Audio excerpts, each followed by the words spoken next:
नमस्कार दोस्तों, इस वक्त की पेंशन धारकों के लिए बहुत ही महत्वपूर्ण और इम्पोर्टेंट खबरें निकलकर सामने आ चुकी है। कर्मचारी भविष्य निधि संगठन बोर्ड की बैठक को लेकर बड़ा फैसला निकलकर सामने आया है। एम्प्लॉयज पेंशन स्कीम के तहत मिलने वाली न्यूनतम पेंशन को लेकर हो सकता है बड़ा फैसला।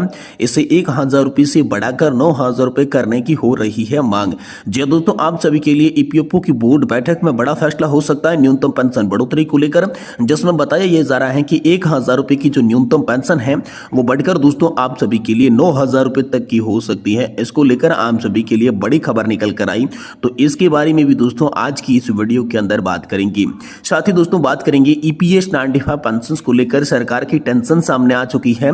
कर्मचारी पेंशन योजना 1995 को लेकर बड़ी खबर आई है। सांसदों मंत्रियों के दफ्तर पर 3 घंटे तक मूक सत्याग्रह, दोस्तों दिल्ली में होगा आमरण अनशन। तो दोस्तों ईपीएस 95 पेंशन बढ़ोतरी को लेकर सांसदों और मंत्रियों के दफ्तर पर सत्याग्रह के बाद अब दिल्ली के अंदर बड़ा आमरण अनशन होने जा रहा है। इसको लेकर ईपीएस 95 पेंशनर्स के लिए आखिरकार क्या बड़ी खबर निकल कर आई, इसके बारे में दोस्तों आज की इस वीडियो के अंदर बात करेंगे।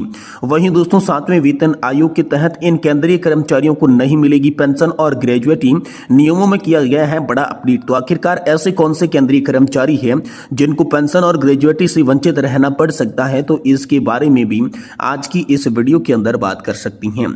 वहीं दोस्तों केंद्रीय कर्मचारियों के लिए 18,000 से बढ़कर 51,000 होगी बेसिक सैलरी की लिमिट। तो आखिरकार सैलरी लिमिट किस प्रकार बढ़ने वाली है, इसके बारे में भी दोस्तों आज की इस वीडियो के अंदर बात करेंगे। इसलिए हम सभी पेंशनधारकों से निवेदन करते हैं कि दोस्तों आज की इस वीडियो को आप लास्ट तक देखिएगा। साथ ही हमारे चैनल पर नए हैं तो दोस्तों चैनल को भी सब्सक्राइब जरूर कर दीजिएगा। तो चलिए दोस्तों बिना किसी देरी के संपूर्ण खबरों को विस्तार से इस वीडियो के अंदर जान लेते हैं। जी हाँ दोस्तों, पहली बड़ी खबर की बात करें तो कर्मचारी भविष्य निधि संगठन बोर्ड की बैठक आज हो सकती है। एम्प्लॉयज पेंशन स्कीम के तहत मिलने वाली न्यूनतम पेंशन को लेकर इसमें बड़ा फैसला हो सकता है, जिसमें दोस्तों 1,000 रुपए से 9,000 रुपए पेंशन जो है वो बढ़ाने को लेकर बड़ी मांग हो रही है। तो लंबे समय से मिनिमम पेंशन बढ़ाने की डिमांड हो रही है। अभी कर्मचारी भविष्य निधि संगठन ने मिनिमम पेंशन 1,000 रुपए की सीमा जो है वो तय कर दी है। तो दोस्तों यहाँ पर जो है मार्च में संसद की स्टैंडिंग कमेटी ने मिनिमम पेंशन की राशि को 1,000 रुपए से बढ़ाकर 3,000 रुपए तक करने की सिफारिश की थी। हालांकि पेंशनर्स डिमांड कर रहे हैं कि पेंशन की राशि बहुत ही कम है, इसे बढ़ाकर कम से कम 9,000 रुपए किया जाना चाहिए।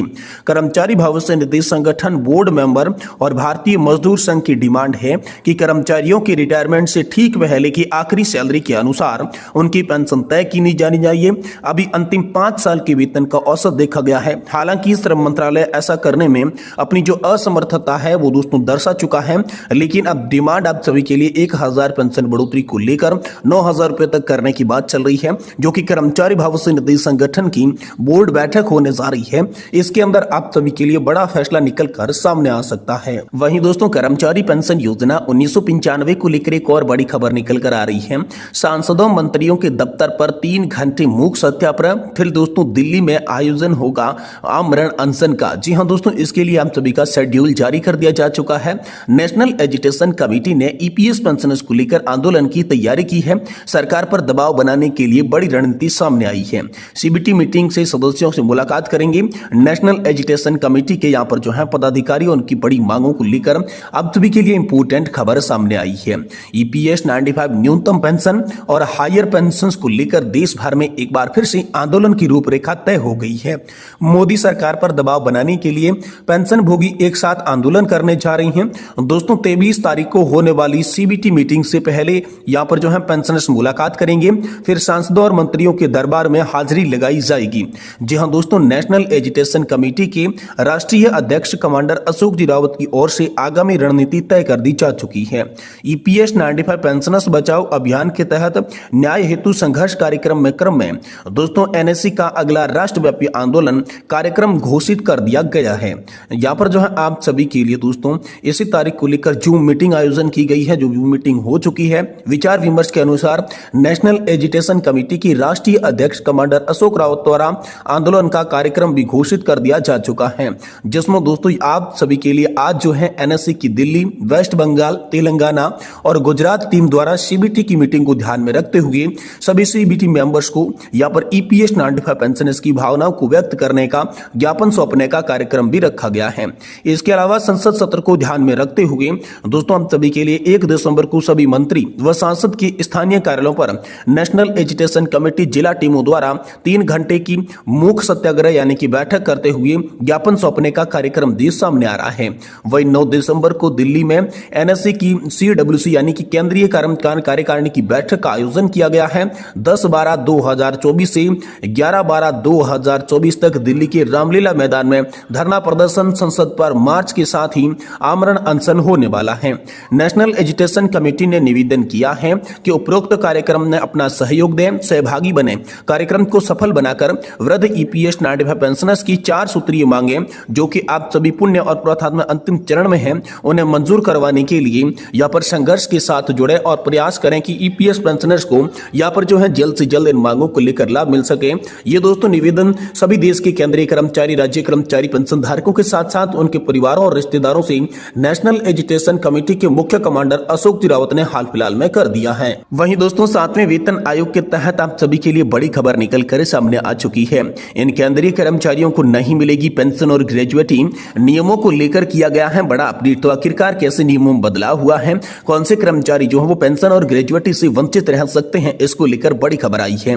जब कोई कर्मचारी रिटायर्ड होता है तो उन्हें हर महीने भुगतान किया जाता है पेंशन, लेकिन ग्रेजुएटी नौकरी छोड़ने के बाद ही मिलती है। केंद्र सरकारी कर्मचारियों को ग्रेजुएटी के नियमों का पालन करना आवश्यक है। सरकार ने कर्मचारियों को ग्रेजुएटी देने के नियम भी बनाए रखे हैं। जी दोस्तों, महंगाई भत्ता केंद्रीय कर्मचारियों को मिल गया है, लेकिन अब सरकार ने कर्मचारियों के लिए नए नियम लागू किए हैं। इसके परिणाम सरकार ने कड़ी चेतावनी दे दी है कि ध्यान दें, इन नियमों को अनदेखा करने से आपकी ग्रेजुएटी और पेंशन यानी कि जो नवीनतम पेंशन स्कीम पर व्यापक जो है वो प्रभाव पड़ सकता है। लापरवाही करने वाले कर्मचारियों को रिटायरमेंट के बाद पेंशन और ग्रेजुएटी नहीं मिलेगी। केंद्रीय कर्मचारियों पर यह आदेश लागू है, लेकिन भविष्य में राज्य स्तर पर भी आदेश लागू हो सकता है। दोस्तों, सेंट्रल सिविल सर्विस एक्ट 2021 के नियम 8 के तहत 2 साल पहले केंद्र सरकार ने नोटिफिकेशन जारी किया था। इस नोटिफिकेशन के आधार पर सरकारी कर्मचारियों की कार्य क्षमता की जांच की जाएगी। यदि कर्मचारी का प्रदर्शन यानी उनके काम के प्रति रवैया कमजोर रहता है तो उनकी पेंशन और ग्रेजुएटी नियमों पर रोक लगा दी जाएगी। इस नोटिफिकेशन के बाद केंद्रीय कर्मचारियों को हर महीने का काम परफॉर्मेंस रिपोर्ट देनी होगी, लेकिन डरने की जरूरत नहीं है। सभी कर्मचारी ये नियम कर्मचारियों पर लागू किए गए हैं जो अपने काम की लापरवाही करते हैं, सेवाकाल के दौरान किसी गंभीर अपराध या लापरवाही में दोषी पाई जाती हैं तो रिटायरमेंट के बाद उनकी ग्रेजुएटी और पेंशन रोक दी जाएगी। ध्यान देने योग्य बात यह है कि केंद्र सरकार ने नए नियमों को सभी संबंधित प्राधिकरणों को भेजा है। इस बार यानी कि सरकार इस नए नियम पर सख्त नजर आ रही है।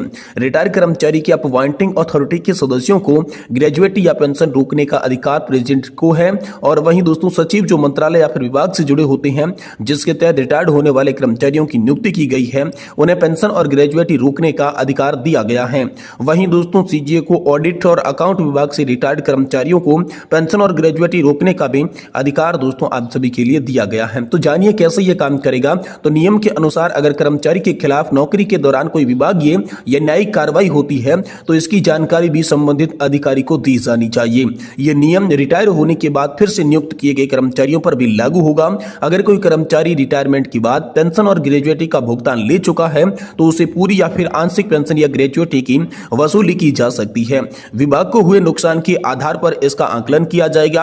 अथॉरिटी चाहे तो कर्मचारी की पेंशन और ग्रेजुएटी को स्थायी या अस्थायी रूप से रोक भी सकती है। ये बड़ी दोस्तों खबर आप सभी के लिए आई है। अंतिम आदेश से पहले सुझाव आप सभी के लिए जान लेना चाहिए। इस नियम के अनुसार ऐसी स्थिति में किसी भी कर्मचारी को सीधे अपराधी घोषित नहीं किया जा सकता। इसके बजाय अथॉरिटी को यूनियन पब्लिक सर्विस कमीशन के सुझाव लेना होगा इससे पहले कि अंतिम निर्णय दिया जाए। इसमें यह प्रावधान है कि रूल्स 44 के तहत पहले से निर्धारित न्यूनतम मासिक पेंशन 9,000 रुपए से कम नहीं होनी चाहिए। यदि पेंशन को रोका या फिर निकाला जाता है तो इस पर दोस्तों आगे की कार्रवाई की जाएगी।